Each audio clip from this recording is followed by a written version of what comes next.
وعلیکم السلام ورحمۃ اللہ وبرکاتہ۔ نماز تراویح کے حوالے سے یعنی صلاۃ التراویح کے متعلق جو مسئلہ بھائی کہتے جی ہم نے اپنے پاس سے بتایا ہے۔ محترم بھائی نہ آپ کی بات چلنی ہے نہ میری بات چلنی ہے، بات تو دین اسلام کتاب و سنت کو دیکھنا پڑے گا۔ نبی صلی اللہ علیہ وسلم نے اس کے بارے میں ہماری کیا رہنمائی فرمائی ہے، آپ کے قول فعل سے کیا رہنمائی ملتی ہے ہمیں۔ تو آپ علیہ الصلوۃ والسلام کا قول فعل تقریر دیکھنے سے پتہ چلتا ہے، اور آپ کے صحابہ کی سنت کو بھی سامنے رکھ لیا جائے ساتھ، تو یہی پتہ چلتا ہے کہ 8 تراویح 3 وتر یعنی ٹوٹل 11 رکعت یہی سنت سے ثابت ہے۔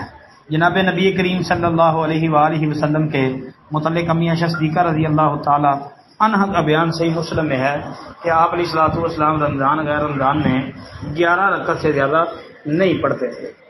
تو وہ 11 رکعتیں کس طرح پڑھتے تھے، اس کی وضاحت بھی مسلم کے اندر ہی موجود ہے کہ ہر 2 رکعت پر سلام پھیرتے، آخر میں 1 وتر پڑھ لیتے، یعنی 10 رکعتیں 2 کر کے پڑھتے، آخر میں 1 وتر پڑھ لیتے۔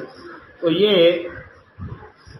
یعنی بالکل صریح ہے، واضح ہے، تو اس لیے یہی سنت ہے اور اسی کو اختیار کرنا چاہیے، اسی کے اندر خیر و برکت ہے۔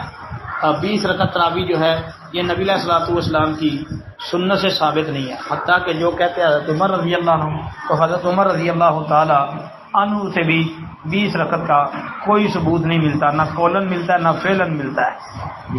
باقی حضرت عمر رضی اللہ تعالی عنہ کا وہ موطا امام مالک کے اندر جو ہے کہ انہوں نے ابی بن کعب اور تمیم دائی رضی اللہ تعالیٰ عنہ کو جو ہے وہ نماز تراویح کے حوالے سے جو معاملہ ہے تو وہ بھی 8 رکعت نماز تراویح کا ہی ثبوت وہاں سے بھی ملتا ہے۔ یعنی مطلب کہنے کہ حضرت عمر رضی اللہ عنہ سے بسند صحیح جو ہے 8 ہی ثابت ہے۔ السلام علیکم ورحمۃ اللہ۔